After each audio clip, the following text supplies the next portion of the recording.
بسم اللہ الرحمن الرحیم۔ السلام علیکم ورحمۃ اللہ تعالی وبرکاتہ۔ پیارے دوستو، آج اس ویڈیو میں بات کریں گے حضرت عمر رضی اللہ تعالی عنہ ایمان کیسے لائے اور ان کے بہن اور ان کے بہنوئی بھی ایمان کیسے لائے۔ حضور صلی اللہ تعالی علیہ وسلم نے ایک دن اللہ سے یہ دعا کی، اے اللہ، عمر بن خطاب کے وجود سے اسلام کو عزت دے۔ حضور صلی اللہ تعالی علیہ وسلم کی دعا ہو اور پھر قبول نہ ہو، چنانچہ ادھر یہ دعا ہوئی، ادھر حضرت عمر رضی اللہ تعالی عنہ حضور صلی اللہ تعالی علیہ وسلم کو قتل کر دینے کے ارادے سے گھر سے نکلے۔ راستے میں آپ سے ایک شخص نے پوچھا کہ اے عمر، تم کہاں جاتے ہو؟ کہا محمد صلی اللہ تعالی علیہ وسلم کو قتل کرنے۔ اس نے کہا بھلا اگر تم نے ایسا کیا تو تم بنی ہاشم سے کس طرح امن میں رہ سکتے ہو؟ اور پہلے اپنے گھر کی تو خبر لو۔ عمر، تمہاری بہن فاطمہ اور تمہارے بہنوئی سعید بن زید دونوں کے دونوں مسلمان ہو چکے ہیں۔ حضرت عمر رضی اللہ تعالی عنہ اس شخص کی یہ بات سن کر غصے میں تھر تھر کانپنے لگے اور بولے، اچھا تو میں پہلے انہی دونوں کا کام تمام کرتا ہوں۔ یہ کہہ کر آپ اپنی بہن کے گھر آئے اور تھوڑی دیر دیوڑی میں کھڑے ہو کر اپنی بہن کی آواز کو سنا اور پھر دفعتاً گھر کے اندر چلے گئے اور بہن سے کہنے لگے کہ یہ کیسی آواز تھی جو میں نے تم دونوں سے سنا۔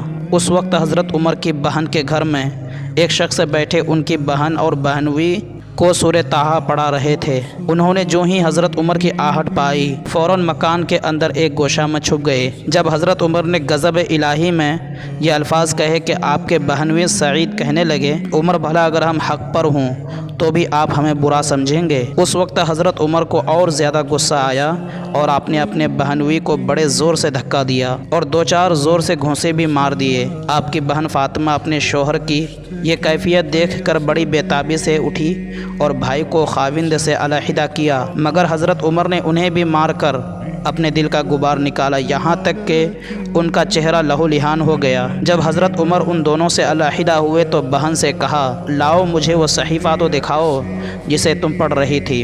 فاطمہ نے کہا، بھائی اسے پاک لوگ چھو سکتے ہیں، پہلے آپ پاک ہو لیں۔ حضرت عمر اٹھے اور بہن کی ہدایت کے مطابق وضو کیا اور وضو کر کے اس صحیفہ کو ہاتھ میں لیا۔ اس میں لکھا تھا، طٰہٰ ما انزلنا علیک القرآن لتشقی الا تذکرۃ من یخشی۔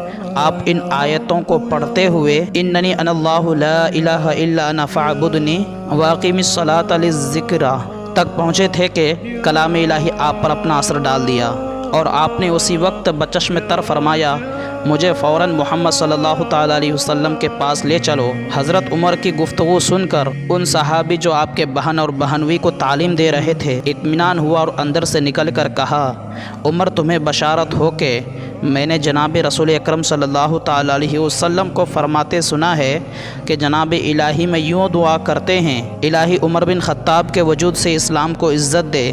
اس کے بعد حضرت عمر رضی اللہ تعالی عنہ حضور صلی اللہ تعالی علیہ وسلم کے حضور حاضر ہونے کو چلے۔ دروازے پر دیکھتے ہیں کہ حضرت حمزہ اور چند آدمی کھڑے ہیں۔ ان لوگوں نے حضرت عمر کو دیکھا تو ڈر گئے اور حضرت عمر کی دہشت ان پر طاری ہو گئی۔